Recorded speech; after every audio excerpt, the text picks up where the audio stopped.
को है उस पर हम लोग जवाब सवाल नहीं कर सकते हैं। हम किससे पूछने जाएंगे? डिपार्टमेंट जाते हैं, डिपार्टमेंट कहते हैं कुलपति जी हमारे दे दिए हैं, कुलपति जी फरमान जारी किए हैं।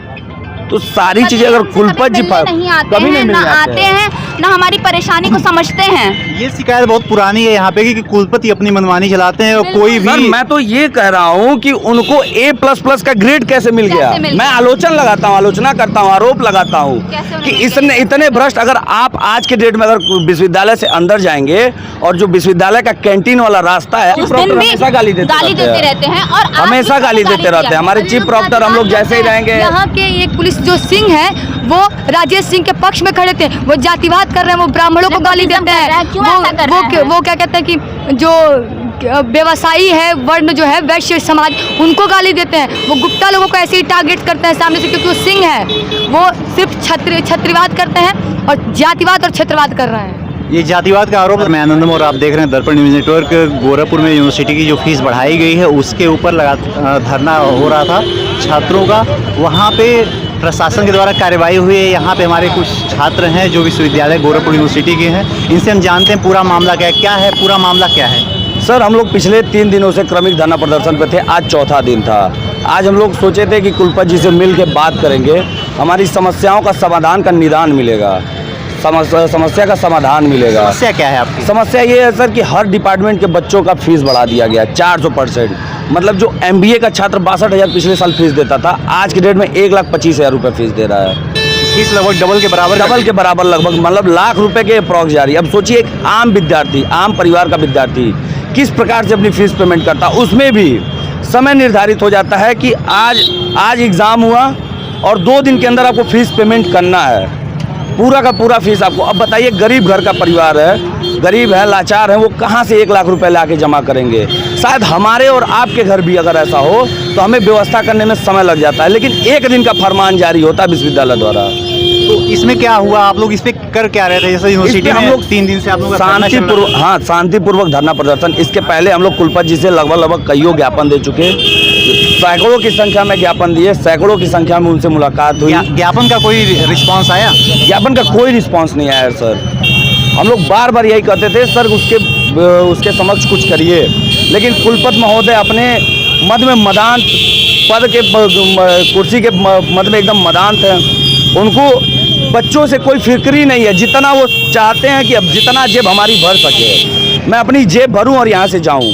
3 दिन जो धरना आपने दिया, आज तीसरा दिन है, उसमें चौथा दिन है जी। मामला क्या हुआ था? मामला ये हुआ था सर कि हम लोग क्रमिक धरना अपना दे रहे थे। जिस प्रकार से हम लोग का जो भी मांगे थी फीस वृद्धि को लेके, 4 बच्चों को निलंबित कर दिया गया है प्रॉक्टर द्वारा। चीफ प्रॉक्टर और कुलपति के तानाशाही रवैये की वजह से उसको कर दिया गया है। 4 बच्चों पर निलंबन का हो गया, 4 बच्चों पर प्रवेश वर्जित का हो गया है। हम इन्हीं सब मामलों को लेके बैठे हुए थे 3 दिन। इसके पहले 3 दिन हम लोग धरना प्रदर्शन डेली करते थे गेट पे। उसके बाद से आज सोचे हैं कि कुलपति जी से जाके बात करेंगे और हम लोग शांतिपूर्वक एकदम अपना धरना प्रदर्शन कर रहे थे, चुपचाप बैठे होंगे। अगर उसके पहले रहे होंगे और चाहे आपके मीडिया सहयोगी जो भी रहे होंगे, उनसे आप पूछ सकते हैं, जानकारी ले सकते हैं, उसके पहले की फ़ोटो भी देख सकते हैं। तो हम लोग शांति से बैठे हुए थे। इतने थक गए थे कि हम लोग वहाँ लेट भी गए थे। ना सुबह से हम लोग खाए हुए थे, ना हम लोग पानी पा रहे थे, हम लोग वहाँ बस बैठे हुए थे। और हम लोगों ने सोचा, हम जब ये हुआ CO साहब आए, 2 बार आए, 1 बार अंदर गए, फिर बाहर आए, फिर अंदर गए, तो हम लोगों ने कहा ठीक है सर जाइए। उसके बाद से वो बाहर आए, कुलपति जी को पूरा प्रोटोकॉल दिए। CO साहब और चौकी इंचार्ज अमित चौधरी जी, पूरे पुलिस प्रशासन लगभग 50-60 की संख्या में पुलिस प्रशासन थी। जहाँ से भी ये लोग बुलाए हों, पुलिस की संख्या ज़्यादा थी। और उसके बाद से वहाँ के विश्वविद्यालय के जो गार्ड हैं वो भी वहाँ उपस्थित थे। उसके बाद से ये लोग पूरे प्रोटोकॉल के साथ, हम लोग तो सोचे गेट से बाहर आ रहे हैं कुलपति जी हम लोग से बात करने, हमारे अभिभावक हैं वो, हम लोग यही सोचे कि आ रहे हैं सर, हम लोगों से बात करेंगे, हमारी समस्याओं का समाधान करेंगे। लेकिन कुलपति जी एक तरफ से आते हैं, दूसरे तरफ से निकल रहे हैं। तो हमने कुलपति जी को रोकने का काम यही किया कि सर हमारी समस्याओं का समाधान बता दीजिए, हम किससे रोने जाएं, हमको बता दीजिए। ना हमारी बात विश्वविद्यालय के कोई प्रशासनिक अधिकारी सुन रहा है, ना हमारी बात हमारे अभिभावक कुलपति महोदय सुन रहे हैं, तो हम रोने किससे जाएं। हमारी फीस इतनी नहीं, हमारी हैसियत नहीं, मैं मिडिल क्लास फैमिली से आता हूँ। हमारी फीस, हमारे अंदर इतनी सामर्थ्य नहीं है कि मैं इतनी ज़्यादा फीस विश्वविद्यालय की बढ़ोतरी की फीस वो भी 2 दिन के अंदर मैं जमा कर पाऊँ। कुलपति जी से कोई हाथापाई भी हुई वहाँ? नहीं, कुलपति जी से कोई हाथापाई नहीं हुई है। हमने बस उनको रोकने का काम किया है।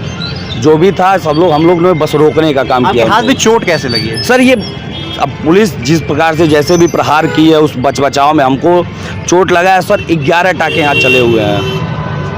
11 टाके हैं सर। अगर मैं कहिए तो मैं खोल के दिखा दूं। रहने दीजिए उसको, लेकिन लाठी चार्ज वगैरह भी हुआ है क्या? जी, बच्चों को मारा गया, हमारी छात्राएं बहनों को मारा गया है। क्या हुआ है आप लोगों के साथ वहाँ पे? यहाँ हमारे साथ कुछ छात्र हैं जो छात्राएं हैं जो विश्वविद्यालय की हैं। सुनने में आया कि दुर्व्यवहार वहाँ किया गया है इन लोगों के साथ, लाठीचार्ज हुआ है सबके साथ, कोई भी मरम्मत नहीं हुई, कोई लेडीज वहाँ पे कांस्टेबल वगैरह नहीं थे।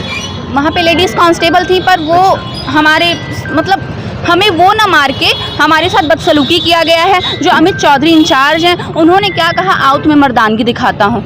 मेरा पटका उन्होंने खींचा और ऐसा हमारे साथ बोला गया कि आओ तुम्हें मर्दानगी दिखाता हूँ। जो होमगार्ड थे उन्होंने भी ऐसा बोला कि आओ तुम्हें मर्दानगी दिखाता हूँ। पुलिस प्रशासन द्वारा ये पुलिस प्रशासन द्वारा बोला गया। हमारे छात्राएं क्या नाम है, महिला पुलिस अगर प्रहार करती तो हमें कोई खेद नहीं है, लेकिन पुलिस प्रशासन जेंट्स पुलिस पर हमारी छात्राएं बहनों को पटका खींच रही है। पुलिस प्रशासन हमारे छात्रा बहनों पे लाठी चार्ज कर रही है। ये कहाँ का न्याय है? ऐसा हमारे साथ हुआ है। कौन से संविधान में लिखा हुआ है कि जेंट्स पुलिस एक महिला एक छात्रा पे प्रहार करेगी? हमको बस संविधान बता दीजिए, किन संविधान पे ये लिखा गया है कि एक जेंट्स पुलिस एक हमें छात्रा मारा के भी ऊपर गया प्रहार है। करा गया। हमारी कई बहनों को चोट लगा है जो वो बस कैमरे के सामने वो नहीं आना चाहती हैं। हमें भी चोट लगी ऐसा हुई हुआ है। है कि जिस तरह से वो मार रहे थे ना, उन्होंने प्री प्लानिंग की हुई थी। अगर हमने उनको रोकने की कोशिश की है तो आप सामने से मारते ना, हमारे भाइयों को टारगेट करके पीछे से खींच के अपने से निकाल के मारे थे। मुझे डंडा लगा है, हमारा पटका छीनने की कोशिश की, अपने गमले उन्होंने खुद तोड़े हैं। उनके गार्ड ने वीसी के कार पे गमला फेंका और चिल्ला के कह रहे हैं कि विद्यार्थी परिषद को कहीं का नहीं छोड़ेंगे। आके कह रहे हैं कि आओ दिखाते हैं हम तुमको अपनी मर्दानगी। क्या वो अपनी बहन बेटी के साथ भी ऐसे ही बर्ताव करते होंगे? हमारी बहनों का बाल खींचा गया है, वो शर्म के मारे आ नहीं रही हैं। उसमें से कितनी बीमार हैं जो हॉस्पिटलाइज हैं, हॉस्पिटल में वो डर के मारे वो सहम गई हैं। हम जिस पुलिस के बल पे रात को 8 बजे बाहर निकल सकते थे, जिस पे गर्व से कह सकते थे कि हमारी यूपी पुलिस ऐसी है कि हम सेफ हैं, आज वो पुलिस प्रशासन विश्वविद्यालय में जो शिक्षा का केंद्र है वहाँ पे हमारा दुपट्टा हमारी इज्जत खींच रही है, हमारी इज्जत पे हाथ डाल रही है। हम कैसे सेफ है? हमारे ऊपर लाठी चार्ज हो रहा है। माननीय हमारे मुख्यमंत्री साहब और हमारी कुलाधिपति आनंदीबेन पटेल जी से बस इतना पूछना चाहता हूँ कि क्या विश्वविद्यालय के छात्र सुरक्षित हैं?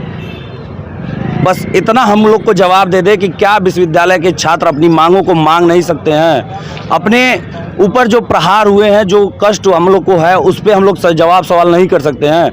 हम किससे पूछने जाएंगे? डिपार्टमेंट जाते हैं, डिपार्टमेंट कहते हैं कुलपति जी हमारे दे दिए हैं, कुलपति जी फरमान जारी किए हैं। तो सारी चीज़ें अगर कुलपति जी नहीं आते हैं ना हमारी परेशानी को समझते हैं। ये शिकायत बहुत पुरानी है यहाँ पे कि कुलपति अपनी मनमानी चलाते हैं और कोई भी। सर मैं तो ये कह रहा हूँ कि उनको A++ का ग्रेड कैसे मिल गया? मैं आलोचना करता हूँ, आरोप लगाता हूँ कि इसने इतने भ्रष्ट। अगर आप आज के डेट में अगर विश्वविद्यालय से अंदर जाएंगे और जो विश्वविद्यालय का कैंटीन वाला रास्ता है, आज भी अगर आप जाएंगे तो वो सड़कें टूटी हुई हैं। विश्वविद्यालय में पानी की व्यवस्था नहीं है, शौचालय बढ़िया से नहीं है, और कोई ऐसी गतिविधि नहीं होती है। हॉस्टल व्यवस्था में सर एनसी का हॉस्टल है, उसमें लगभग 3 साल से आज PSC रह रही है। हम कहाँ जाएं? हॉस्टल के मेस का पैसा तो लेते हैं पर खाना कभी उपलब्ध नहीं कराते हैं। हम आज तक उनके पास यही ज्ञापन लेके जा रहे थे कि हमारे डिपार्टमेंट में वॉशरूम की सुविधा नहीं है, हाइजीन अच्छा नहीं है। हम अपने हेल्थ इशूज़ को लेके जा रहे थे। आज तो हमारी इज्जत पे आ गई, हम अपनी इज्जत बचाएं या हेल्थ सही करें। अब तो नहीं लग रहा है कि गोरखपुर विश्वविद्यालय में छात्राएं बहनें सुरक्षित हैं। जब विद्यार्थी परिषद के कार्यकर्ताओं के साथ बदसलूकी कर रहे हैं, जो अपनी आवाज़ उठा सकते हैं, तो उन छात्राओं के साथ क्या कर रहे होंगे आप लोग डिपार्टमेंट में? बोर्ड भी हमें गाली दी है। जिस दिन हमने धरना प्रदर्शन किया था उस दिन भी गाली देते रहते हैं और हमेशा गाली देते रहते हैं। हमारे चीफ प्रॉक्टर हम लोग जैसे ही रहेंगे। यहाँ के एक पुलिस जो सिंह है वो राजेश सिंह के पक्ष में खड़े थे, वो जातिवाद कर रहे हैं, वो ब्राह्मणों को गाली देते हैं। वो क्या कहते हैं कि जो व्यवसायी है, वर्ण जो है, वैश्य समाज, उनको गाली देते हैं। वो गुप्ता लोगों को ऐसे ही टारगेट करते हैं सामने से, क्योंकि वो सिंह है।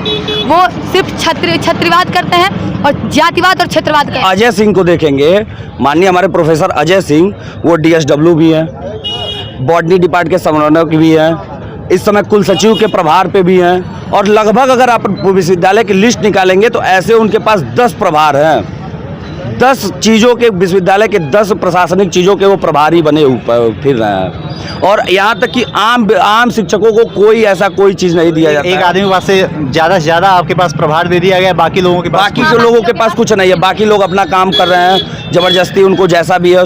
कर्मचारियों को सही समय पे वेतन नहीं दिया जा रहा है। कुलपति जी पूरा पैसा लेके अपने जेब भरने का काम कर रहे हैं। ना हमारी यूनिवर्सिटी में पानी की व्यवस्था नहीं है, यहाँ तक कि किसी फैकल्टी में वहाँ पे मतलब छात्र या फिर छात्र मर जाएगा लेकिन पानी नहीं मिलेगा आपको। तो पानी के बिना मैं ही मर आग्रह जाएगा। करूंगा किसी दिन आप अपना समय निकाल के विश्वविद्यालय के हॉस्टल में जाएंगे, आप वहाँ के छात्रों से मिलिए, वो बताएंगे कि कितनी मूलभूत समस्याएं हैं। ना उनको मेस का खाना मिलता है, वो अपने स्वयं रूप से बनाते हैं। उसके बाद से भी बच्चे खाएंगे नहीं, जाएंगे कहाँ, अपना वो बनाते हैं। फिर भी वहाँ के जितने भी उसके मतलब संरक्षक हैं हॉस्टल के, वो आते हैं और उनका सामान उठा के फेंक देते हैं।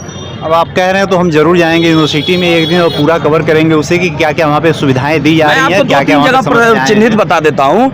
आप विश्वविद्यालय में घुसिए, जो कैंटीन का रास्ता है उस पर एक बार आप सफ़र करिए। विश्वविद्यालय के क्या नाम है, आप हॉस्टल में जाइए, डिपार्टमेंटों में जाइए, बस इतने जगह आप जा लीजिए। बाकी सारी चीज़ें आज के डेट में, जब पहले कोई जानता ही नहीं था कि बहुउद्देशीय भवन कहाँ है, गोपनीय विभाग कहाँ है, जो कोई छात्र नहीं जानता था, आज के डेट में अगर आप दोपहर में जाएंगे लगभग 11-12 बजे के बाद, तो वहाँ पर बच्चों की कतारें लगी रहती हैं। समस्याओं को रिजल्ट अपूर्ण आ जाते हैं, डब्लू लग जाते हैं। ऐसी मूलभूत समस्याएं इतनी है छात्रों की कि अनगिनत समस्याएं हैं। अगर आप एक छात्र से अगर पूछ लेंगे वहाँ की समस्याओं को, तो आपको एकदम हो जाएगा कि विद्यार्थी परिषद किन समस्याओं को लेकर अपना धरना प्रदर्शन कर रही थी। और शांतिपूर्वक धरना प्रदर्शन को इन्होंने प्रशासन, पुलिस प्रशासन और विश्वविद्यालय प्रशासन ने मिलकर इतना बड़ा तबाही मचा डाला है। बहुत बहुत धन्यवाद आपका। और हम लोग आगे बात करेंगे यूनिवर्सिटी की, और जो भी कवर है उसको कवर करेंगे। समस्या सबसे बड़ी यहाँ पे ये है कि प्रशासन सुनता नहीं है, विश्वविद्यालय प्रशासन सुनता नहीं है। जो बाहर का प्रशासन है वो विश्वविद्यालय प्रशासन के सपोर्ट में छात्रों के ऊपर लगातार अक्सर देखा गया है, कहीं पे भी अगर छात्र प्रदर्शन होता है, धरना होता है, शांतिपूर्ण भी हो रहा हो, तो उसको दबाने का प्रयास किया जाता है प्रशासन के द्वारा। तो इस प्रकार की जो भी घटनाएँ हैं उस पर जो हमारी सरकार है उस पर संज्ञान ले और समस्याओं का समाधान करें। देखते रहिए दर्पण न्यूज़ नेटवर्क। धन्यवाद।